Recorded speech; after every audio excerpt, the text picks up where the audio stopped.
All of us have a longing to belong. I truly believe we want to feel like we belong somewhere. I just know that pressure, or that when I get a text and I see it right away, that I have to respond right away. I would say 90% of the time when someone's asking me to do something, I'll say I'll get back to you. Yeah, the pause. The pause. Taking the pause and seriously just taking a deep breath in. I wish I had said no. I knew I should have said no. I know, and just think of all the time and energy that has gone into something that you knew wasn't in your best interest. And not that these people weren't kind, because we went around the table introducing ourselves. I did not know a soul.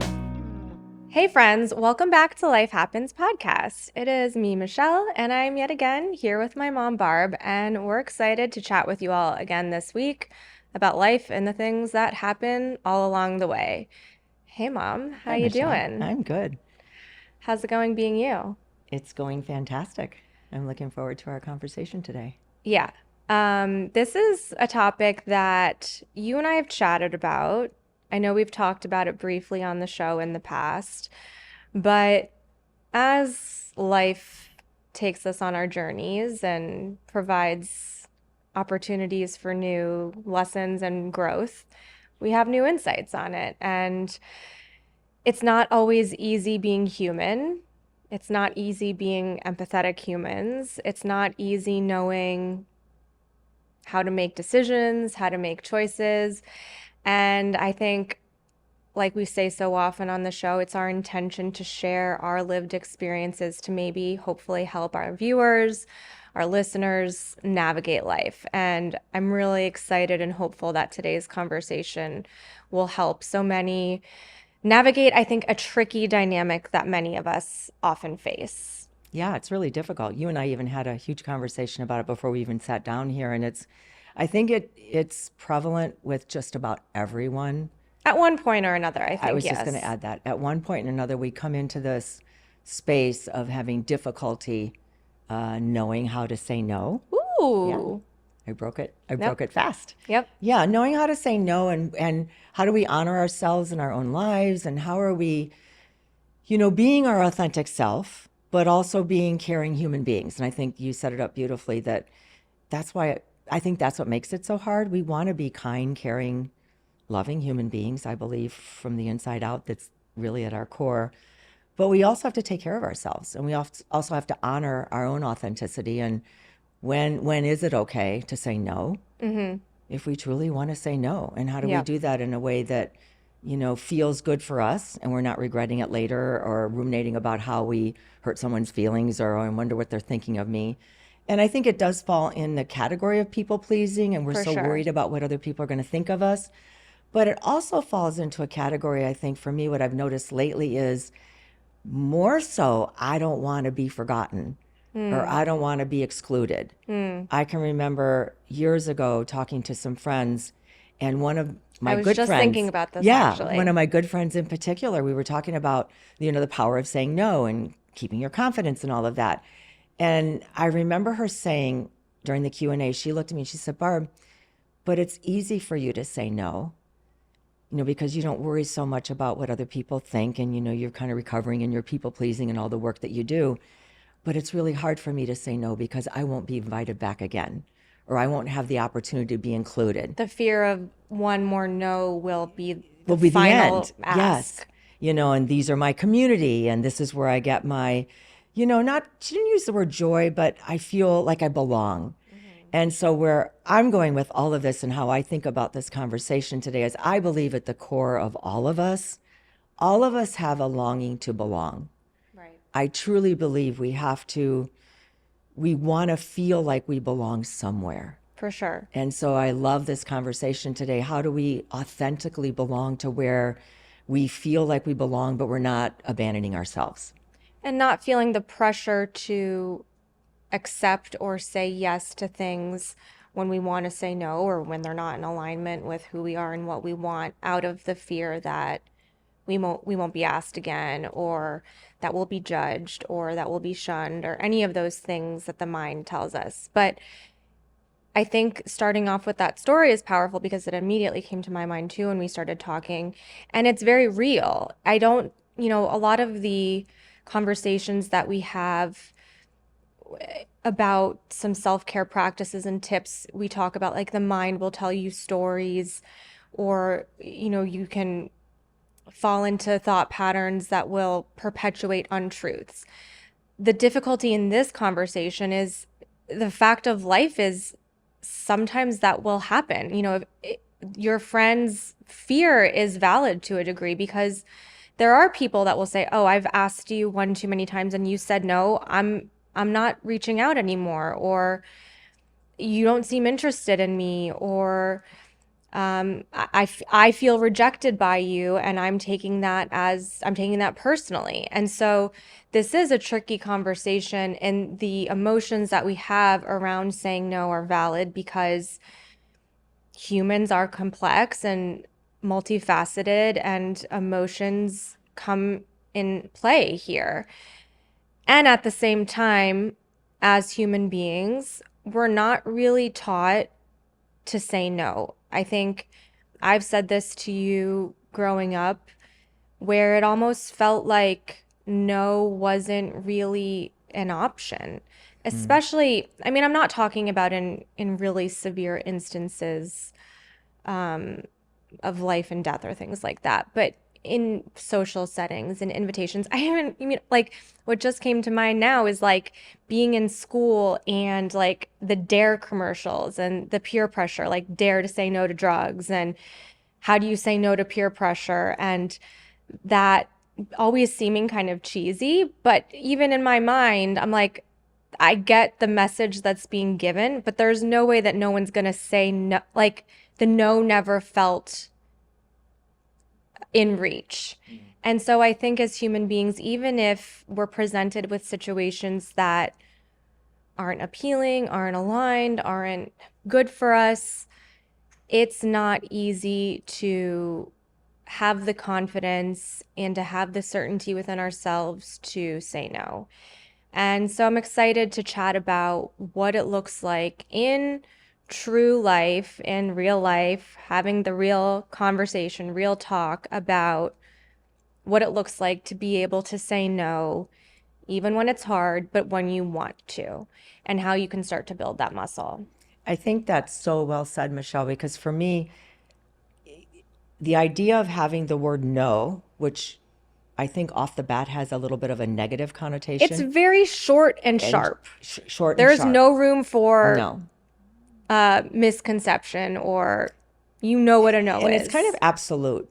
Yeah. Just like when you said that and I said no, to agree with what you're saying, it's like, yes, this is the fact. This is the final answer, so to speak. It's kind of a very absolute word as well. And I think it hasn't been until recent times, one of our favorite authors and favorite humans is Nedra Glover Tawwab, when she wrote her book on boundaries, that set boundaries, Find peace. find peace. And I feel like she's been, for me in the past few years, has been one of the revolutionary people on making boundaries not a negative word. How often do you and I talk about boundaries in our work? And I would say 30 or 40% of the questions that we get is, I can't do that because that's being so mean. Or I don't want to be unkind like that. Or that boundaries are a punishment. Or boundaries not are a a punishment. self-care practice. Or a wall. If I set a boundary, kind of like what we're talking about, this longing to belong, because I really want to come back to that a little bit more, because that was my MO as a child. I just wanted to belong. I never felt like I belonged. So if you set a boundary, you're done. Like it's kind of I think the word absolute keeps coming to my mind. It's black and white. It's black and white. So how can we look at this conversation today, helping people see that saying no is a practice of self-care? Setting a boundary is a practice of self-care. And even though this episode is not about boundaries, it comes into play. But it comes into play hugely when I think about my own life in having a fear of saying no, because I was a massive people pleaser, but also having a fear of saying no because it was not only was I not going to please the person that I was saying no to, I was literally going to be alone. Right. So I think those are the things for me coming up for this conversation and a lot of the DMs that we get from people. They don't want to be alone. You want to belong somewhere. You want to have your community of people. You hear that quote all the time, choose people who choose you. Right. Well, what if no one's choosing you? That's what someone said to me recently, Barb. That's heartbreaking. Yeah, what if no, but and very real. which is my story from my friend Yeah. when I started this episode. So it's very interesting to me. How do we find that middle path? Find that middle ground where we're not Life is in the abandoning gray. and we really can kind of navigate the truth for ourselves, but also the truth in how do I want to show up every day in life? And for me, when I say yes, I want it to be almost like a hell yes. If it's not a hell yes, it's a hell no. If it's not a hell yes, then I really have to think about why would I be saying yes? And do I really want to say no? And if I don't really want to say no, and it's in the gray that you're talking about, I want to make sure that I'm saying yes and I'm there 100% mindful and being there and not the whole time regretting that I said yes. Oh my gosh. And not coming home to say to you, Michelle, why in the world did I say yes to that? I knew that I wanted to say no. It was torture, blah, blah, blah, blah. And really just ruining the whole experience of that 2 or 3 hour time or whenever it was, because we talk so often also that time is our most precious resource. Right. And I think as I've gotten older in all of my years of practice, I've really thought about how can I be a kind, loving human, but also be just as kind, loving to myself and say no when it really is a no. Right. And it has nothing to do with the other person, really. It's not personal. It's not personal. It's really that this is what I want to say is in my best interest, but it also is going to serve you as well because I'm not actually going to be there mentally. Right. I may physically be there, but I will be somewhere else mentally if it's a Right. true no. And I think you bring up a really important point about expending energy and time being your precious resource and your energy being your precious resource. We don't get time back ever. And we know that. Sorry, Right. No, I'm it's, very adamant about that. Like this is all we have yeah. of the time that we have right now in this moment. And you can bring to mind if you're listening or watching. I mean, as you were talking, I brought to my own mind situations or circumstances in your life where you were presented with something and you wanted to say no and you agonized in your mind, should I say yes because of X, Y, and Z reasons, but I want to say no for these reasons.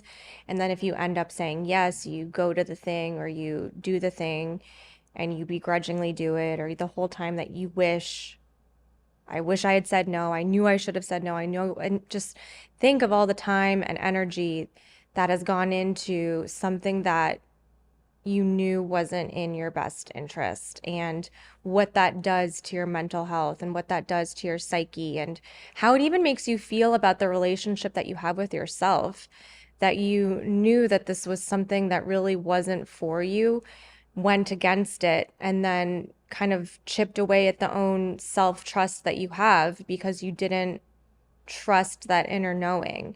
And I know this kind of can sound a little corny because it's like, okay, we're just talking about saying no or saying yes when you want to say no, but there really are so many layers to it and the impact that it actually does have on us, especially if you're someone, which I'm assuming our viewers and listeners are, someone who is empathetic and caring and present and has desire and depth about how they live their lives. I love that. And I think that if we start to couple saying no, when we want to, or saying no when we actually say yes, but we want to say no. I got that really confused a little bit. It's a tongue twister. It's a tongue twister. It's really important, I think, to think about, when we're not ever talking about the extremes of where you're really saying yes to something that goes totally against your values or totally against what you care about deeply in life. Any kind of conversations, all of the volatile things that we hear in the world today, we see on social media. So we're not talking about that. Just say yes to keep the peace. No. But can I just say something or Yeah, add something really sure, quickly of to that? course. I do think with the environment and the world that we live in today that is so black and white, we are often put in situations where maybe we are pressured to say yes to things or to be in agreement with things in order to maintain status quo or maintain peace. And I don't have a solution to that because I know that that conversation is layered and tricky with so many different dynamics, but that takes a toll when you feel like you don't necessarily have space for nuance in those kinds of situations. So I think my point of Yes. saying that is just there is a lot of societal pressure to fall in alignment with what is expected of you. And I think now more than ever, we are faced with that. And so I'm just saying that to give people the space and the acknowledgement that that is very real too. And I think that does kind of sit in its own camp of like a different kind of dynamic. And in these situations that we're talking about today, it's more personal in regards to your how you live your day-to-day life. For sure. I mean, life happens, Yes. is our podcast. Is And it? and it's very layered, as you always say. I think you introduced that word to me when, No, because you introduced to me peeling back the layers of the oh, onion, that's true. That life is talking like, about meditation that's true. and Okay. personal work, that you're That's true. always layer after layer. So That's that true. was So you. so it's always layered. So there's no absolutes. And I think that's I did the black and white. Life isn't black and white, yes. it's gray. Yes. So there's no absolute. So I think we have to look at the vocabulary that we use, which is a common thread in our shows. And so we have to get rid of some words that make it feel absolute, like the word nice. And I know we've talked about this before, especially as a woman and as a young girl growing up. I was always told, Barb, be nice. Go give that person a hug. Be nice. Don't be rude. Don't be disrespectful. Be nice. Be a nice little girl. I actually have a whole entry in my book, Dear Friend, About niceness. about niceness. Love Because it. I know as a young person That's and not much of nice, my young Michelle. adult, it was my MO to be nice. I wanted to be considered the nicest person. And what that really ultimately did for me is in my book. Yes, I'm so happy because for me, it's been a game changer truly in my life of separating the word nice from kind. Yes. So in reality, I always wanted to be a kind human being because I Yes. care deeply for humanity. It is my sole purpose, I think, in life is caring deeply for humanity and what can I do to serve humanity in a way that I don't lose myself, but I'm also being kind. It's not about being nice. So I've looked at nice as being a word that I use for the picture that's hanging on the wall or the tablecloth that's on the table. This is really nice. This is really nice or beautiful. I just don't see where the word nice really fits into my life ever. I rarely say that word anymore. As So, far as how you view well, humans. certainly how I view humans, but even if I'm looking at a photograph on the wall, I'll probably say it's beautiful. Like, what is the actual word? I'm not quite sure what the definition of nice is. Maybe next time we should look that up and share it. But what I'm saying is look at the words that we're using. Yeah. And I think the idea of using words that actually make sense in defining who it is that we are and how we're trying to behave or choose in life, because we always have a choice.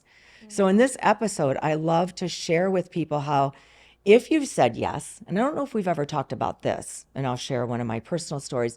If you've said yes and you've arrived at the place that you've said yes to, and you're caught, and it kind of turns out to be even worse than you expected, even though it was something that you wish you'd said no to. So I want to look at how we always have a choice, which is sometimes doesn't feel like we do. I know I've been in many conversations with people that even in my meditation practice, when you talk about, meditating and when your mind wanders, just bring it back. When your mind wanders, just bring it back. And you have a choice. And sometimes, we have deep conversations with people where I don't feel like I have a choice. It's wandering and I don't, it's just going. And so we sometimes don't have a choice when it just wanders because that's what the mind does. But I like to explain it. But then once we realize it's wandered, then we can bring it back. So I use that same analogy in life. Once we realize something that, oh my gosh, this is not, I knew I shouldn't have said no. Now what? Once we've Should arrived or have done. said no. We do have a choice. And if it's a really situation where it is almost impossible, where you feel like it's not going to be in your best interest to now leave or say no, you actually have a choice then to try to, shift the narrative in your mind. How can I make this safe or feel okay for me? Never talking about abuse or neglect or harm. If you're in a harmful situation, you get out. You don't even think about what the other person's going to say, do, or think about, you just get out. You always protect your safety at any cost. And I don't think I thought that way before. In my earlier days, I think I thought there were times when I didn't feel safe and I thought, oh, it'll be okay. And it's that mental thought that I can change the other person. I can have it. I have the power to have an effect. I will be safe, even though everything inside of me said I wasn't going to be safe.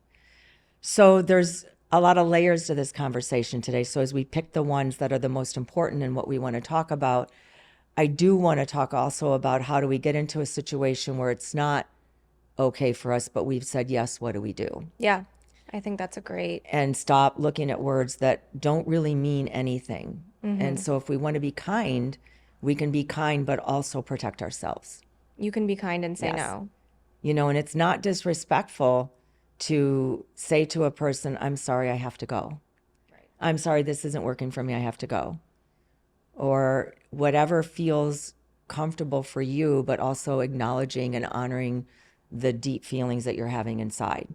Or you accommodate it and you find one place in the whole scenario where you feel comfortable. I don't know, hope that makes sense. No, it does. I feel very worked up about it because to me, this is one of the more important things in our lives. And maybe because I am getting older, but also I think it's more, I say that often because I do talk about age lately, but I think it's more about honoring ourselves. How do we continue to honor ourselves and feel like we belong? If we're having that feeling that we're alone or like we're not going to belong or we want the community, what do we need to belong to first? And that's ourselves. It goes right back to being our closest, dearest friend, which is what your book will help us cultivate, that feeling of, wow, I am my best ally. I am my best friend.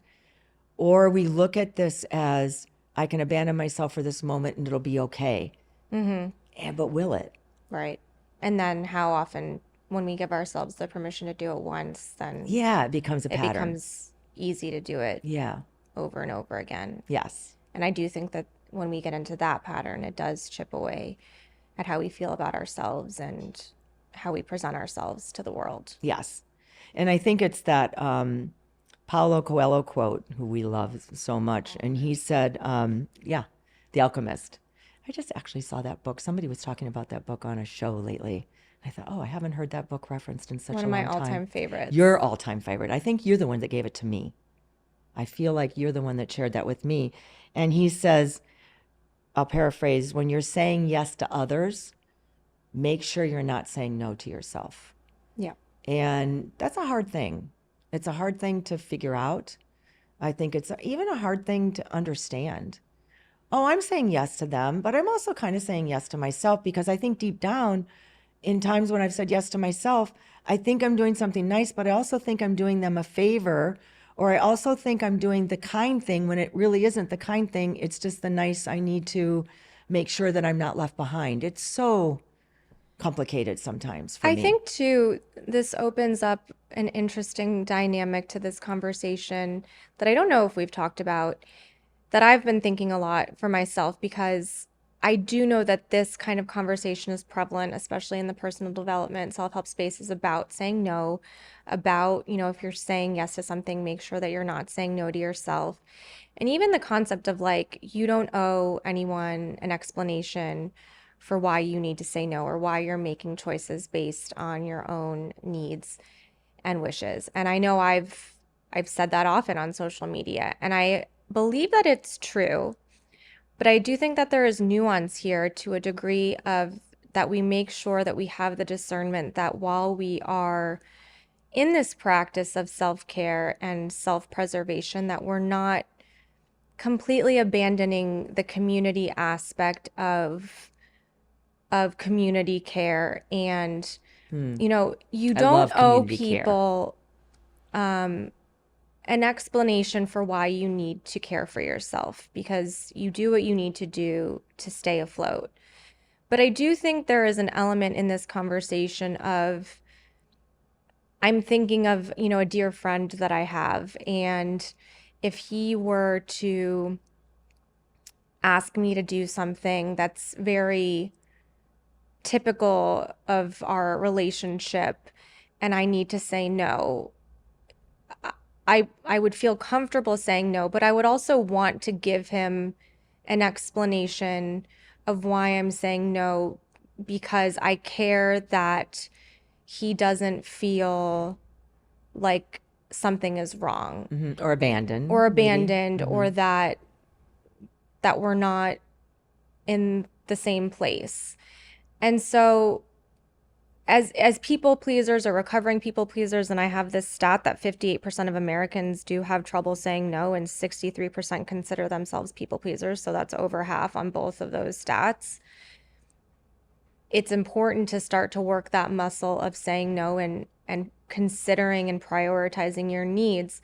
But I think at the same time, it's important to keep in mind the kindness that we all intend to have and the compassion to where if you are saying no, again, you don't need to over explain and write a story or give a reason to why it's not going to work. But if you intuitively or in your gut feel like you need to maybe reassure that person, like, I'm saying no because it doesn't work for me today, but I'd love to do X, Y, or Z at another time to maintain that connection or to maintain that mutual, I'm doing this, you're going to do that, and I want to continue this. I think that's important. And also sometimes too, again, with the same friend that I'm thinking of, he'll ask me, hey, can you do me a favor? Can you take me to the airport today? I'm in a bind or something like that. And, my first instinct with an ask like that is like, hell no, I don't want to go to the airport today. That sounds awful.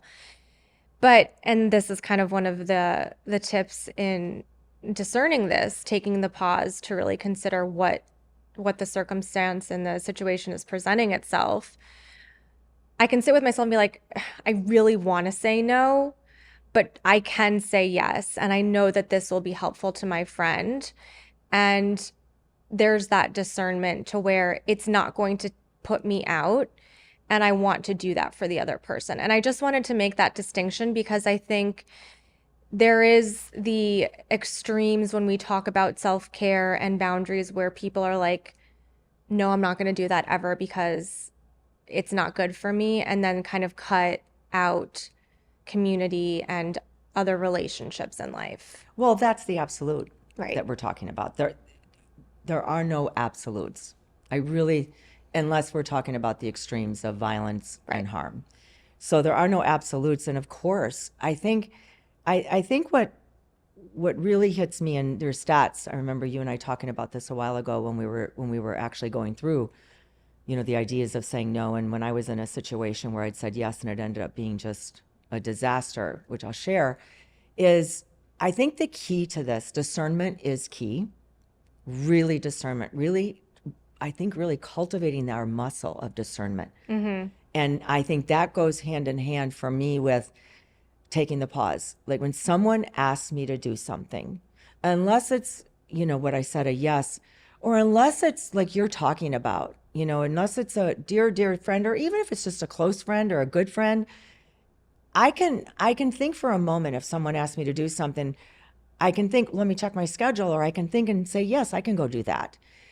I think for me, it's the discernment of, is it going to cause me to feel resentful? Right. Am I going to get down on this good friend, or am I going to get down on this person if I say yes and it's not something I really, really, really want to say yes to? Am I going to be resentful? And then what I've noticed with myself is when I get resentful like that and I say, and just ruminate about it, it weakens my relationship with myself. We talk always about cultivating that, but also weakens the relationship with the other person. I get irritated with them and they aren't even to blame. I think that's the whole trickiness of all of this. That's why I think it's so difficult for us as humans. I start to blame them. Right. Overextending. We start to think about, breeds why resentment. did they not know better not to? I mean, we have these thoughts in the mind. I'm never going to shy away from sharing, the irrational, sometimes not very kind thoughts that come in our minds. It just happens, and it's usually in a split second, but I don't think we realize the damage that it can be doing, not only to the relationship with ourselves, but with others. And so I think discernment is key. And then I always talk about, I would say 90% of the time when someone's asking me to do something, I'll say, I'll get back to you. Yeah. The pause. The pause. taking the pause and seriously just taking a deep breath in. What are you feeling right now, Barb? Talking to myself. When you were saying the whole thing with your friend and saying, yes, I want to help my friend. I want to be kind. I could really do this, but there's a little part of me that wants to stay in bed and not get up at 6 o'clock in the morning and take them. And, it's just, we have all that conversation going on. But at the end of the day, you're a kind, loving person, and you getting up. The discernment in that is, it is no big deal, and I love my friend. So I think having the conversation, taking the pause, having the conversation with yourself, and asking yourself the question, am I going to feel resentful? Is this really something that goes against something that I actually have to say no to? Or is it something that is in that gray area, like you talk about, where I could say yes, and it'll be a kind, nice, loving thing to do. And all of that, at the end of the day, I really want to emphasize how much it weakens our relationships.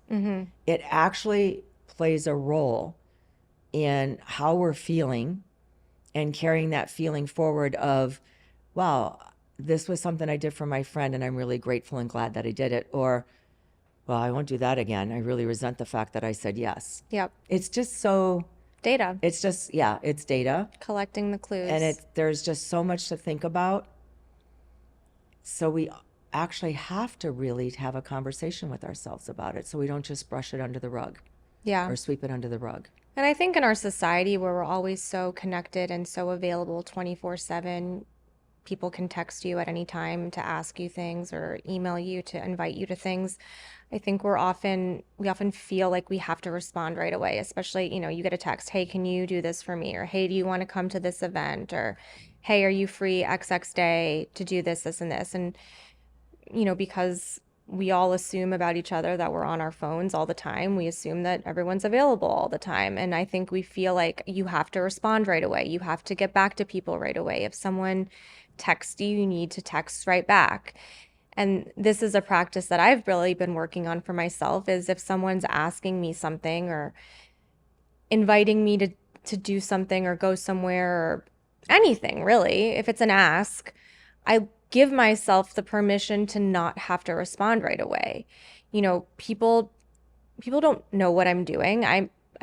It's very possible. I mean, we're recording a podcast right now. My phone could be having texts. I might have texts coming back to me about requests. So I think of it in the respect of I'm allowed to take some time to get back to people when they text me things or when they ask me things. And I just know that pressure that when I get a text and I see it right away, that I have to respond right away. And if you're like me, where sometimes you feel that way, I just want to give you or the viewer or the listener the permission to be like, I can take a break here. I can take a pause. I don't have to get back right away. That's not disrespectful. We are busy people that have our own lives, and we can take that pause to be like, okay, I've read this. I'm going to contemplate this. I'm going to see how I actually feel. I'm going to see what my schedule actually is. I'm going to see if this works for me. I'm going to see if this feels okay for me with what's happening for me right now, and then respond. And I think even just giving yourself the leeway and flexibility there to not be so quick to react and respond helps me regulate my nervous system and not feel so on edge all the time about requests and things like that. It's interesting you brought that up, because that is something that I think about, or I've thought about often, and it's very fascinating. I've come to this discovery that the more authentic and the more real that we are, true to ourselves, but also true to the little quirky things that are about us, I think those people that are our inner circle, let's just say however many people we have in our inner circle, the more that we are like that with ourselves, and the more that we're okay with them saying no to us, or we're okay with them doing similar things, the more that the relationship is so kind of easy breezy, fun, loving, and caring. And I say this, let me give you an example, couple examples. So one, I definitely am a person, people that know me know me. So I go on 30-day retreats, silent retreats, turn my phone off, turn technology off, and I don't come back for 30 days Off the on my grid. retreat. I'm off the grid.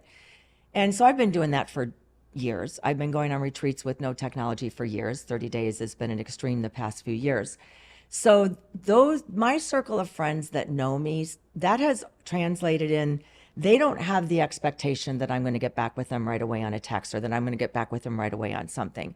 And they don't have the expectation that I'm going to call. Can I interject really quickly? Yes. I also think the people that know that you are just not someone who texts back right away. I'm not. No, that's my Even point. even when you're not, even when you're online. That's my you are. point. I said it. It carries over into Yeah. all of life, even if I have my Sometimes phone. I have to remind you. Absolutely. So why I love this analogy so much is that they love that about me, because when I am around, when I am texting back, when I am saying yes, when we are getting together, when we are together, I am all in. You have all of me. And vice versa is true. When I am together with people, when I'm doing something, I want to feel all there. I want to really enjoy the moment. Right. So I'm thinking that when we can start to say no to the things that don't really matter, and we can feel like we have our own sense of belonging and longing, and not longing to be somewhere other than right here, right now. You know, it's that Eckhart Tolle, accept the present moment as if you had chosen it, because we are in this present moment and we only can change it for the next moment and the next moment and the next moment. There is a, what am I trying to say? There is an outcome that happens when you really are that true. I'm going to say yes and be all in. Even if I wish I'd said no, I'm still going to say yes because I said yes. I mean, I'm still going to be all in because I said yes. You made that choice. I made that choice. So if we honor that moment and really be that authentic version of who we already are, but sometimes it's so hard because life is so hard. The reflection in our relationships, not only with ourselves, with others, is deeper and more fun and more joyful and more loving and more caring. And I would say your overall energy is different because you're not kind of walking around like you're a victim to your own choices, and that you're, oh, poor me, I'm here and I didn't want to be, or, oh, look at me, isn't it so sad that I am at this thing that I didn't want to come to and I said yes to. And that's not great energy either. No, and it kind of, what I'm hoping is coming across, and maybe we need to do like, these are the 5 tips that we give at the end, because it feels like this is it feels like it's a bigger thing than I expected before we even started talking about this. I knew it was big because you and I've talked about it for a long time, but it feels even bigger. Like, how do we get rid of the guilt? How do we? Well, that's a whole other conversation. It is, but I mean, even in this context of, I know it's hard of though. saying no, how do we actually be okay with, and I get rid of, when I'm feeling guilt, I'll take the pause even in the feeling of guilt, and I'll ask, what am I feeling guilty about? Why am I feeling guilty that I said no? And 9 out of 10 times, almost 10 out of 10 times, is I'm afraid what they're going to think of me, or I'm afraid they're not going to like me. And I don't really equate that so much as people pleasing. It's like an inner groove in my brain because of all the trauma and all the things as a young adult. Abandonment issues. So I know that about myself. So if you know, so the thing that we really have to understand is the more we know ourselves, the more we get it. So if we know ourselves, it doesn't mean we're not going to fall back into that guilt, or we're going to fall back into the pressure of feeling like I need to, and, fall back into the, being a recovering people pleaser. It's kind of a funny thing, recovering, because I know that about me. I have so much abandonment issues from my childhood that I can fall into there easily, but I can also fall right back out of there easily. Or knowing like that I can navigate that. Knowing that you want to say no, but your mind is still going to say all the time after saying no, oh, you should have said yes because, yes, it's not going to feel like the easiest thing. Yes, but what I'm trying to say too is we can navigate that and move our way out of it because it's not real. It's not real that I feel abandoned anymore. It's an old paradigm of me because of trauma or because of whatever, and I don't even care. I don't care about trying to fix it anymore or trying to work through it. I care about how can I come out of a situation where I should have said yes, or I should have said no and wished that I hadn't said yes, and the recovery time is what matters most to me. It's not about harboring that one moment in time and carrying it with me for the rest of my life and feeling that guilt. And it's also not about feeling the pressure to say yes if I truly know that I need to say no. It's kind of navigating all of those feelings that might come up and coming out with an outcome that serves me, which also serves the whole. Mm-hmm. Does this make any sense? It I does. hope so. The personal experience I wanted to share is an important one for if you've said yes and it Yeah. really ends up being A problem. a problem, or it really ends up being a difficult situation, but not a harmful, or not one where you should have said no because it was really going to be harmful to you in some way or not safe. So I was invited to an event by someone that I'd said no to several times over the past few years. And she really wanted me to say yes. She really wanted me to sit with her, wanted me You to be a felt the part of it. pressure. I felt the pressure, but I also like her. I also like, we have a relationship. It's not a very close relationship. And I thought, you can say yes to this, Barb. I really wanted to say no, but you can say yes. You're not, I looked, I was discerning, that's not going to be too harmful. It's not going to, but after I said yes, there were days and I was thinking, this just doesn't feel like I should have said yes. It doesn't feel right. I couldn't let go of that feeling. Like you looked at your calendar, you were free. It wasn't Exactly. going to impede on something for work or And something nothing that in your harmful. personal life, it wasn't harmful. It truly was something that you could say yes to, and you felt like this is someone who I have a relationship with. It really matters to them. I'm going to say yes because I usually say no. Kind of a typical, almost a little bit like your dear friend asking you to do something. She's not a dear friend. She's a friend, not a dear friend. And I just thought, this would be a kind thing It to would be, do. yeah, Yeah, this could be a kind thing to do. right. It's But not, then after you said yes, you had the the feelings. inner gut was saying that, yeah, I don't know, I don't know, I don't know, I don't know. So I got to the event and, I see her and all of that. And so I'm so happy. Thank you so much. And I really felt good. I thought, and this is looking fun. It looks like there was nothing wrong with the saying yes, truly. It wasn't a disastrous situation until we all had to sit down at our assigned tables. And I was, I thought was her guest at her table. And she said, so I started following her up. Oh, I have two tables. My table's up here with my other friends, and your table is back here a couple rows with my other friends. And I remember that moment, like I can feel the energy right now in my body. That's how much I felt like I don't know what to do right now. This feels so weird. And so I sucked it up and I thought, you're here. And you didn't know anybody else. And well, I didn't, she didn't want me to the table. So I just had to find the table and I sat down and I didn't know a soul, not one person. And not that these people weren't kind because we went around the table introducing ourselves. I did not know a soul. But it just was a situation And it where you was, really felt alone. I felt so alone and it felt so awkward because they didn't understand why I was sitting there because they were all friends. And I think it felt awkward for them too. It was a very awkward situation. So in that moment, I thought to myself, and I'm bringing this example up now because it's about feeling pressure and feeling resentful and feeling, could I really just be there for the next several hours? It's a long event. Could I really just be there for the next several hours and be all in? I was looking at my own values and could I be okay? And was it all going to feel like at the end of the day, I wasn't going to ruminate about this for the next 3 weeks, knowing how I can be sometimes when it's a situation that, and I remember having this whole conversation with myself. They were all talking. And before the actual event started, where the speaker got up and all the things, I remember saying to myself after going through that whole dialogue with myself, no, you can't. So how can you kindly leave? I just felt like I needed to leave. And I remember saying to I remember saying to the person next to me, I need to get up for a few minutes. And I got up for a few minutes and I went to the ladies' room and I left. And so I never went back. So there was a little bit of, I talk about that Sanskrit word, vrittis, the agitation in the mind that was happening for me as I was shaking a little bit as I went to the valet to get my car and all of that. But I remember saying to myself, this is the right thing for you to do. It isn't, no one is going to miss you. There were like 1,000 people at this event. And the people at your table were fine because they knew each other. And it's the right thing for you to do. Let it go, Barb. And drove home. Yes, it's still, I'm like, oh my gosh, but it didn't last very long because I knew in that moment I was honoring me. And someone else might hear this story and say, well, why couldn't you? It's no big deal. It's 2 hours, big deal. Yes, all of that is true. I'm saying this story because yes, all those things are true and we're saying those things. Right, but you checked in with But yourself. I checked in with myself and I knew that it wasn't true for me, but I also knew that I didn't want to I knew that about me, that was kind of what you were saying about our precious time and energy and resources.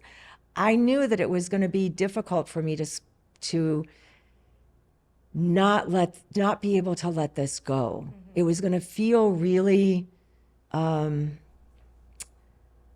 it was going to feel really uncomfortable and take up a lot of energy for me to be able to really let this go, because I knew I was not honoring what my inner feeling was saying, and it wasn't harming anyone.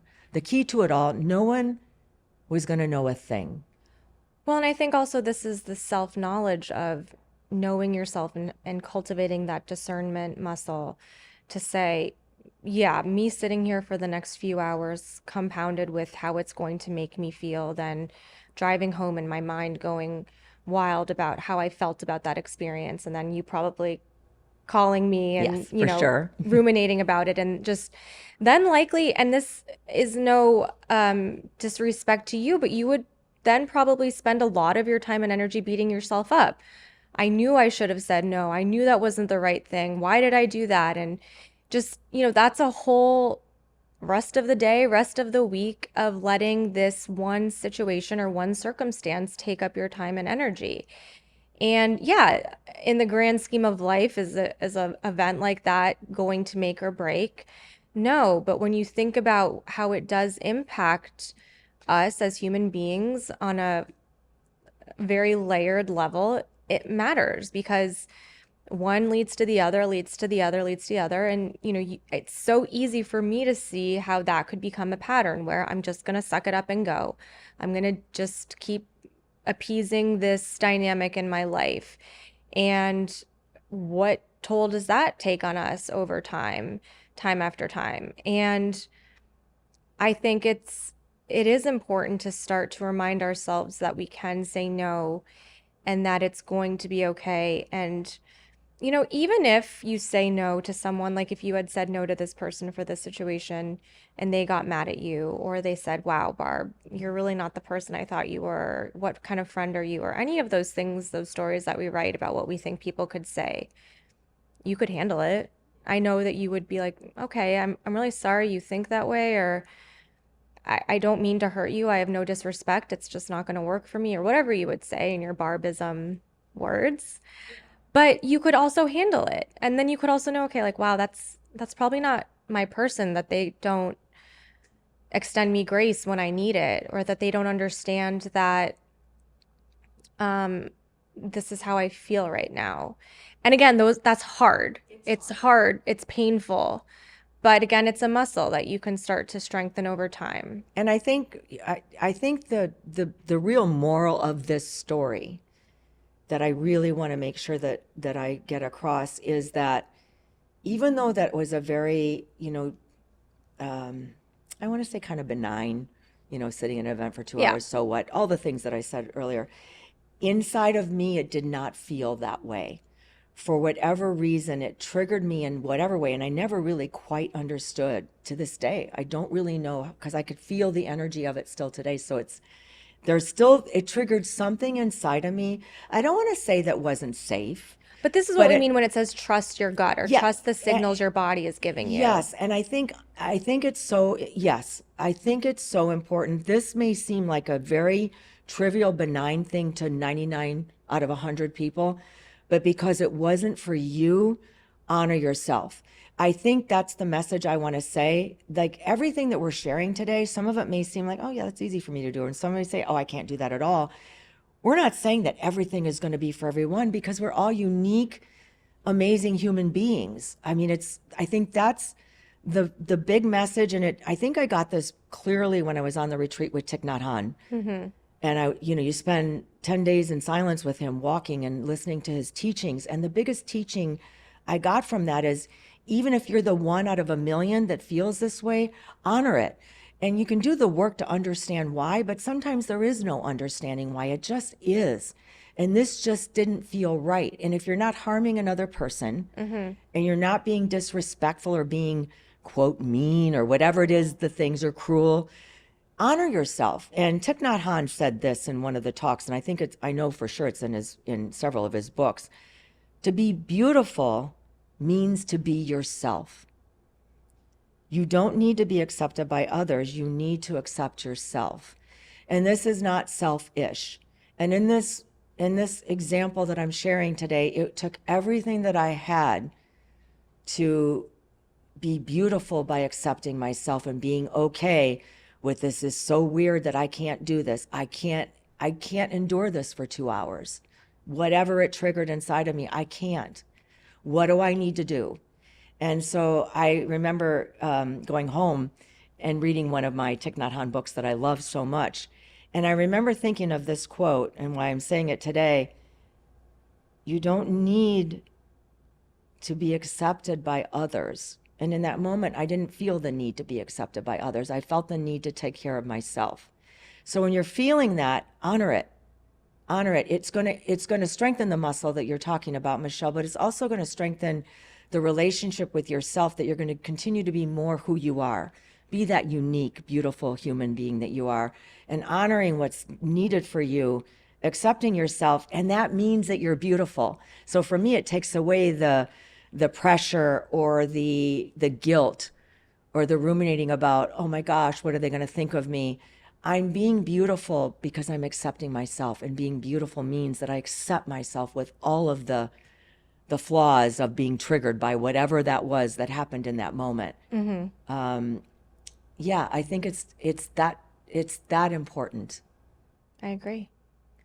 I think that's a really powerful example of all of the pieces to this puzzle of saying no and feeling confident in it. It's listening to your gut instincts or the hits that your body is giving you and trusting them. It's taking the pause to really sit with yourself and have that conversation of, is this where I really need to be, or does this really matter? Is this important? And, kind of going back and forth with yourself to see what's really up for you and taking that pause. It's working the discernment muscle to know this is a big deal, this isn't a big deal, this, what is right for me right now. And then also have, like you said with that Thich Nhat Hanh quote, accepting yourself and knowing that it's okay, and that people might have judgments or criticisms or not understand, but ultimately that doesn't matter in the grand scheme of who you are as a person. And again, all of these things make sense in our minds. We can all listen to this and watch this and think, yeah, that tracks. Putting it into practice and really working it in real life situations with complicated humans with different emotions and viewpoints and opinions is hard. But I think the more that we do it and build upon the foundation from within ourselves, and how it feels to care for ourselves in And how this it way. feels. How do we feel? Yeah, So no, just I how it love feels the to I care for love the ourselves in this way, yes. and how it feels when we do stand up for ourselves, or when we do advocate for ourselves in a situation where, yeah, that doesn't really work for me, maybe next time, or whatever it might be. It feels good and we want to continue doing it. And so just know that if this is something that you struggle with, if saying no or if people pleasing is a thing for you, it's a worthwhile endeavor. It's a worthy journey of breaking that down and relearning practices to care for yourself, and really leaning into the trust that the right people will understand you. They won't make you feel like you have to second guess yourself. And saying that I believe that to be true, but I also know that that's hard, that might mean that there's only a handful, one, two, or three people that really get you. And that's okay. That also doesn't mean that there's something wrong with you. But know that you don't need to explain yourself in that way to where you feel like you're misunderstood, or that people don't get your intentions or why you're making these choices that honor who you are. Well, and I think the more authentic that we can be, I go back to that word authenticity, then I think what also it's done for me is it's lessened my judgment of how things should be with others. Yeah. Like there's all these written societal rules, like you can't do this and you can't leave a party without saying goodbye. And one more example I'll leave you all with was I was at a party with a friend, and it was winding down, and she had to leave a little bit early before some of the very end things of the party. And I said, that's good because I do too. Let's drive together. So we drove together. And I remember there was a little bit of a pause where we could get up and go, where, because these were people we really liked. and we were good friends with. And I looked at her, I said, do you want to go? And she said, yeah, do you think we can? And I said, yeah, let's go. Let's just kind of slip out. And so we did. And we got we got out the door and then halfway around the corner. And she looked at me and she said, do you think it's okay that we didn't say goodbye?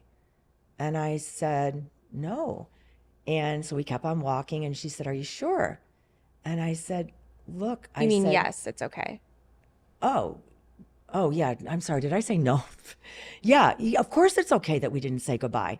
And so we started walking a little bit more and she goes, are you sure?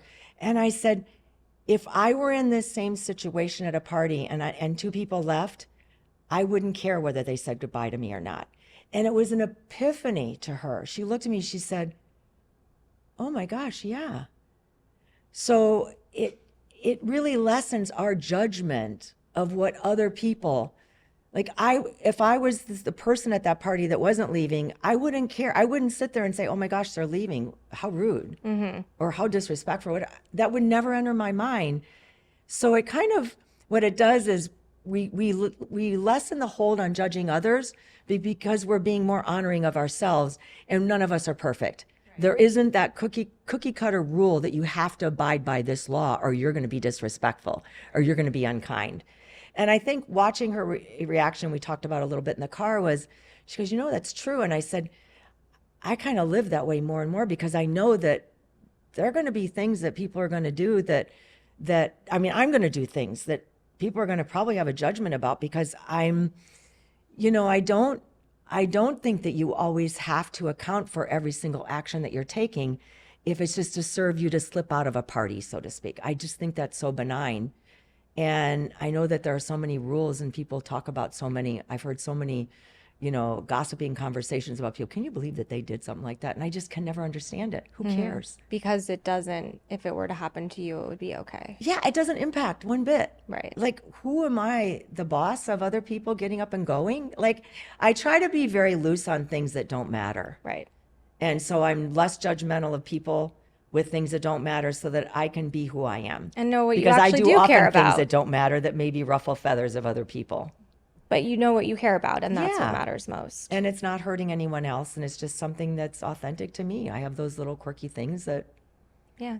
I don't think we have to go around the table and say goodbye. It just, Yeah. because I don't, yeah. Anyway, that I wanted That's to share great. that because I think it's a cool thing that my friend and I had the conversation, and she thought about it, and she said, yeah, I'm kind of the same way. I kind of feel that same way. I don't care if other people leave. Then why do we think people care that we leave? Yeah.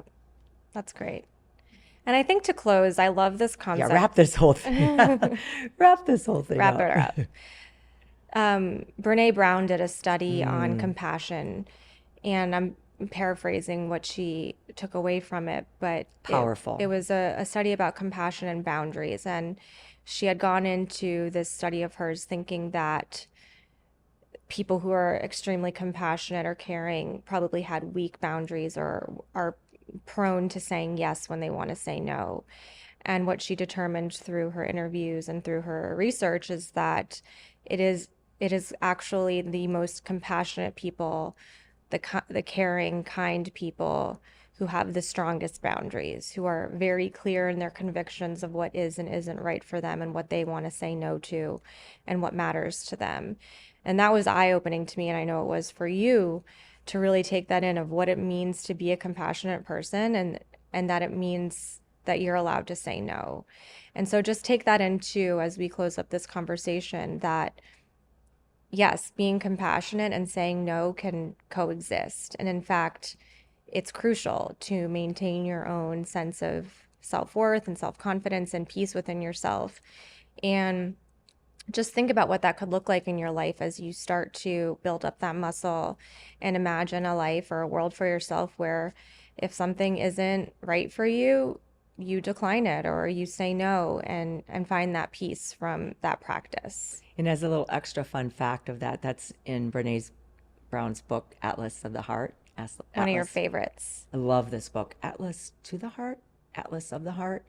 It's phenomenal. And this study that Michelle's talking about, what shocked me the most, one of her study groups was a group of monks.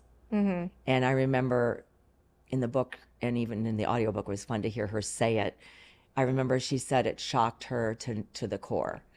that she would always picture monks as being the most common, Easygoing. group of people that would say yes, that would say yes, that would say yes, because here again, we're aligning yes with kindness, Right. yes with kindness. And in fact, she said that focus group was the most strict on having boundaries and honoring their own needs, so that they could be all Yep. in their kindness. I I love love it. that. Yeah, that's a great So if you one. need a little permission to say no, think about Yeah, think the about the group of monks. monks. Yeah. Yeah, well, thanks, Mom, for sharing all Thank of your you. stories and insights about this. I think it was a really fun conversation to Yeah. have. Thanks so much for joining us today. We hope you loved this week's episode. If you haven't yet, make sure you're subscribed to our channel on YouTube at Life Happens, the podcast. If you're an audio listener, make sure you're subscribed on Apple, Google, and Spotify, or anywhere that you listen. If you haven't yet, click the link in our show notes to check out our Substacks to learn more about what we're up to and what you can expect coming up. And as you may know, my first book, Dear Friend, is coming out this November, and I'm so excited for you all to read it. I wrote this book for you, our listeners, and our viewers, and it would mean the absolute world to me if you pre-ordered it. Check out thedearfriendbook.com for more.